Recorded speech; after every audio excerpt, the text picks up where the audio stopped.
আজকে বানাচ্ছি পমফ্রেট মাছের তেল ঝাল। তার জন্য পমফ্রেট মাছগুলো নুন, হলুদ, সর্ষের তেল আর লঙ্কা গুঁড়ো দিয়ে ম্যারিনেট করে রেখেছিলাম আধ ঘন্টা। কড়াই তেল দিয়ে দিয়েছি, এবারে এইগুলো হালকা করে ভেজে নেব। একটা মশলা বানাবো, তার জন্য পেঁয়াজ, আদা, রসুন, টমেটো, পাকা লঙ্কা, সর্ষে আর বাদাম দিয়ে একটা পেস্ট তৈরি করে নেব। মাছগুলো ভেজে তুলে নিয়েছি। ওই তেলের মধ্যেই একটু কালো জিরা ফোড়ন দিয়ে দিয়েছি, তারপরে মশলার পেস্টটা দিয়ে দিয়েছি। এতে নুন, হলুদ, কাশ্মীরি লঙ্কার গুঁড়ো আর একটু ভাজা মশলা দিয়ে ভালো করে এটা কষিয়ে নিচ্ছি।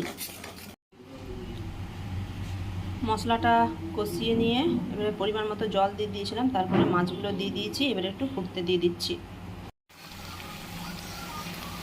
উপর থেকে ধনেপাতা আর কাঁচা সর্ষের তেল দিয়ে নামিয়ে নেব।